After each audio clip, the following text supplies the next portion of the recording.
മിശിഹായിൽ പ്രിയമുള്ള സഹോദരി സഹോദരന്മാരെ, പ്രിയമക്കൾ, ഈ പ്രഭാതത്തിൽ വിശുദ്ധ മത്തായി അറിയിച്ച നമ്മുടെ കർത്താവിശ്വമിശിയുടെ പരിശുദ്ധ സുവിശേഷം 6-ാം അധ്യായം 1-ാമത്തെ വാക്യം ധ്യാനിക്കാം.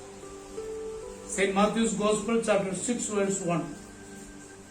മറ്റുള്ളവരെ കാണിക്കാൻ വേണ്ടി അവരുടെ മുൻപിൽ വെച്ച് നിങ്ങളുടെ സൽക്കർമ്മങ്ങൾ അനുഷ്ഠിക്കാതിരിക്കാൻ സൂക്ഷിച്ചുകൊള്ളു. അല്ലെങ്കിൽ നിങ്ങളുടെ സ്വർഗസ്ഥനായ പിതാവെങ്കിൽ നിങ്ങൾക്ക് പ്രതിഫലമില്ല. ഒരിക്കലൊരു മാർപ്പാപ്പായ്ക്ക് മാരകമായ രോഗം പിടിപെട്ടു.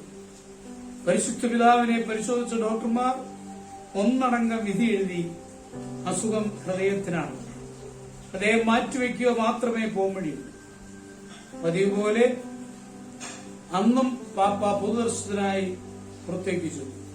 പ്രസംഗപീഠത്തിൽ പാപ്പായെ കണ്ട 10,000 ആഹ്ലാദം കൊണ്ട് പാപ്പ നീണാൾ വാഴട്ടെ എന്ന് ഉറക്കെ വിളിച്ചു പറയാൻ തുടങ്ങി.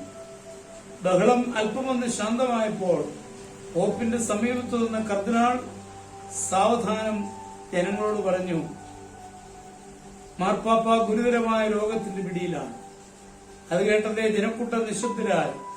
ചിലർ തേങ്ങിക്കരയുവാൻ തുടങ്ങി.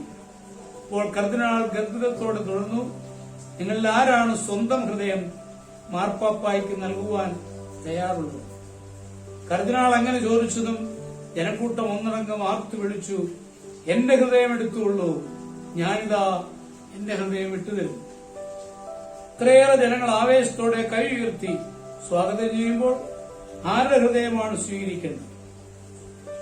ഒരാളുടെ എടുത്താൽ അടുത്ത് നിൽക്കുന്നയാൾക്ക് പരിഭവമാകുമല്ലോ.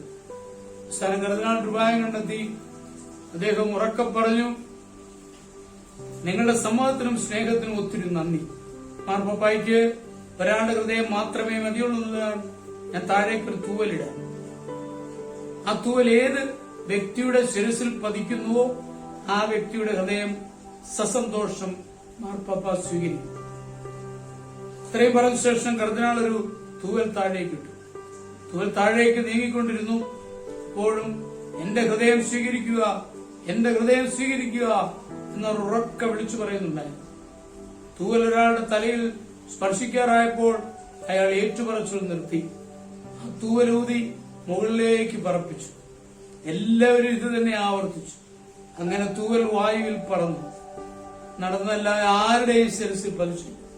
അപ്പോഴും എന്റെ ഹൃദയം സ്വീകരിക്കുക എന്ന ജനക്കൂട്ടത്തിലെ വാഗ്ദാനം മാത്രം മുഴങ്ങിക്കേട്ടുകൊണ്ടിരുന്നു. അതെ, ദൈവമേ, എനിക്ക് എന്നീ ചിന്തകളിൽ നിന്നും എന്നെ മോചിപ്പിക്കണമേ എന്ന് നാം പ്രാർത്ഥിക്കേണ്ടിയിരിക്കുന്നു.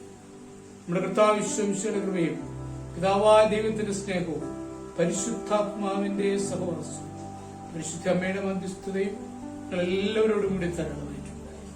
എപ്പോഴും എന്നേക്കും.